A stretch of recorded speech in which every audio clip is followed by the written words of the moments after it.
ত্রয়োদশ জাতীয় সংসদ নির্বাচন আয়োজনের বিষয়ে প্রধান উপদেষ্টার কার্যালয়ের চিঠি পেয়েছেন প্রধান নির্বাচন কমিশনার এএমএম নাসির উদ্দিন। সকালে এই চিঠি পান তিনি। বান্ডেল থাকলে প্রতি সেনমানিতে টাকা বাঁচবে। বিকাশ সেনমানি বান্ডেল কিনে জিতুন প্রতি লেনদেনে। এর আগে আগামী ফেব্রুয়ারিতে রমজানের আগেই জাতীয় নির্বাচন আয়োজনের জন্য ইসিকে চিঠি দেয় প্রধান উপদেষ্টার কার্যালয়। বুধবার রাতে গণমাধ্যমে পাঠানো বার্তায় এ কথা জানায় প্রেস উইং। প্রধান উপদেষ্টার মুখ্য সচিব এম সিরাজউদ্দিন মিয়া প্রধান নির্বাচন কমিশনারকে এই চিঠি পাঠান। বিজ্ঞপ্তিতে বলা হয়, চিঠির মাধ্যমে জাতীয় নির্বাচনের সব প্রস্তুতি শেষ করতে সরকারের আনুষ্ঠানিকতা শেষ হলো। উল্লিখিত সময়ের মধ্যে অবাধ, সুষ্ঠু ও উৎসবমুখর নির্বাচন আয়োজনে প্রয়োজনীয় সব পদক্ষেপ নেয়ার অনুরোধ জানানো হয় ইসিকে।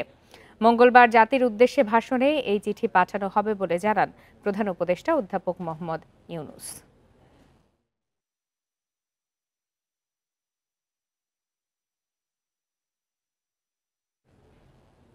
এ বিষয়ে সবশেষ তথ্য জানাতে এই মুহূর্তে রাজধানীর আগারগাঁওয়ে নির্বাচন ভবন থেকে যোগ দিয়েছেন সহকর্মী সুলতানা জাহান মিতু।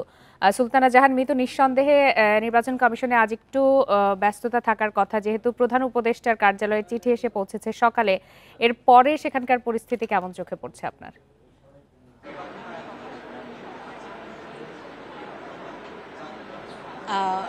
স্বভাবতই প্রধান উপদেষ্টার ঘোষণায় নির্বাচনের বিষয়টি আসার পর থেকে নির্বাচন কমিশনের ব্যস্ততা বেশ বেড়েছে, কেননা তারা একটি সুনির্দিষ্ট সময়সীমা ধরেই এখন এগোচ্ছে। তবে নির্বাচন কমিশন কিন্তু এখন পর্যন্ত তাদের কর্মপরিকল্পনা প্রকাশ করেনি। আজকে নির্বাচন কমিশনের একটি বৈঠক অনুষ্ঠিত হচ্ছে, নবম নির্বাচন কমিশন সভা সেটি অনুষ্ঠিত হচ্ছে। সেই সভায় বেশ কিছু গুরুত্বপূর্ণ বিষয় আলোচিত হচ্ছে। তার আগে আসি চিঠির বিষয়টি নির্বাচন কমিশন সচিব সকালে আমাদেরকে নিশ্চিত করেছেন। তিনি বলেছেন চিঠিটি তাদের হাতে এসে পৌঁছেছে। নির্বাচন অনুষ্ঠানের যে আনুষ্ঠানিক চিঠি, প্রধান উপদেষ্টার মুখ্য সচিব যে চিঠিটি পাঠিয়েছেন এবং সেখানে উল্লেখ করা আছে আগামী জাতীয় সংসদ নির্বাচন অবাধ, সুষ্ঠু এবং অংশগ্রহণমূলক উৎসব মুখর ভাবে অনুষ্ঠিত করার জন্য নির্বাচন কমিশনের যা যা প্রস্তুতি আয়োজন করার সে সকল নির্দেশনা সেই চিঠিতে দেয়া আছে। নির্বাচন কমিশনও কিন্তু তার কাজ পুরোদমে এগিয়ে নিচ্ছে। আরেকটি বিষয় যেটি বলতে চাই, আজকে যে বৈঠকটি অনুষ্ঠিত হচ্ছে সেটি খুবই গুরুত্বপূর্ণ, কেননা এখানে গণপ্রতিনিধিত্ব আদেশ সংশোধনের বিষয়টি তোলা হয়েছে এবং এর মধ্যে অন্যতম গুরুত্বপূর্ণ যে বিষয়টি সেটি হচ্ছে যে নির্বাচন কমিশন কোনো আসনে যদি অনিয়ম হয়, আগে যেটি ছিল গণপ্রতিনিধিত্ব আদেশে অনিয়ম হলে একটি আসনের একটি কেন্দ্রে যদি অনিয়ম হয়, সেখানে পুরো আসনের ভোট বাতিলের ক্ষমতা নির্বাচন কমিশনকে ফিরিয়ে দেওয়ার বিষয়ে আলোচনা হচ্ছে এবং সেই বিষয়টি আজকে চূড়ান্ত হতে পারে। এটি গেল একটি বিষয়। এবং দল ও প্রার্থীর যে আচরণ বিধিমালা, সেই আচরণ বিধিমালাটা এর আগে নির্বাচন কমিশন নীতিগত অনুমোদন দিয়েছিল এবং সেটি তাদের ওয়েবসাইটে প্রকাশ করেছিল। সেই বিষয়ে কিন্তু সবার মতামত চাওয়া হয়েছে। তবে গণপ্রতিনিধিত্ব আদেশ চূড়ান্ত হয়নি বিধায় এই আচরণ বিধিটিও কিন্তু এতদিন নির্বাচন কমিশন চূড়ান্ত করতে পারছিল না।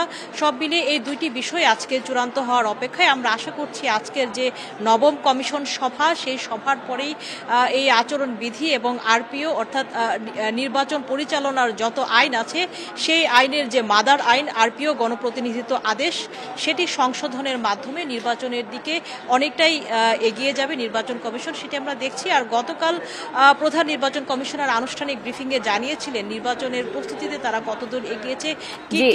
আপনি তো চলমান বৈঠকে দুটি বিষয়ের কথা বললেন, যে আভাস পেয়েছেন যে সেই দুটি বিষয়ে আলোচনা চলছে এবং একটি সিদ্ধান্ত আসবে। আপনি কি নির্বাচনের তফসিল বা নির্বাচন কেন্দ্রিক কোনো ধরনের সিদ্ধান্ত আসতে পারে কিনা এই বৈঠক থেকে, সে বিষয়ে কিছু জানতে পেরেছেন কিনা? সেটিও আসার সম্ভাবনা রয়েছে। গতকালই কিন্তু ব্রিফিংয়ে প্রধান নির্বাচন কমিশনার জানিয়েছিলেন যে নিয়ম রয়েছে, সে আইন অনুযায়ী নির্বাচনের 50 থেকে 60 দিন আগে তফসিল ঘোষণার বিধান রয়েছে। সেই সময়সীমা ধরে ডিসেম্বরের কথা নির্বাচন কমিশন জানিয়েছে গতকালই। আজকে হয়তো আরও সুনির্দিষ্টভাবে আমরা জানতে পারবো যে আসলে ডিসেম্বরের কোন সময়টায় তারা তফসিল ঘোষণা করতে চাই চাইছেন সেই বিষয়টা। এবং প্রধান উপদেষ্টা যেটা বলেছেন যে নির্বাচন আগামী বছরের ফেব্রুয়ারির রোজার আগে অনুষ্ঠিত করতে ইসি সেই কথার রেশ ধরে ইসিও কিন্তু জানিয়েছে তারা ফেব্রুয়ারির প্রথমার্ধের একটি সময় তারা ভোটের দিনক্ষণ ঠিক করতে চায়। তবে যত আসলে ভোটের দিন এগিয়ে আসবে তত আসলে আরো স্পষ্ট হবে কবে নাগাদ বা তফসিল ঘোষণা হবে এবং ভোটের তারিখটি আসলে কত। ভোটের তারিখ নিয়ে একটি গুঞ্জন আছে, তবে আনুষ্ঠানিকভাবে আমরা কিন্তু এখনো জানি না যে নির্বাচন আসলে ঠিক কোন তারিখটিতে হতে যাচ্ছে। এখন পর্যন্ত এই ছিল সবশেষ। সুলতানা জাহান মিতা, আপনাকে অনেক ধন্যবাদ।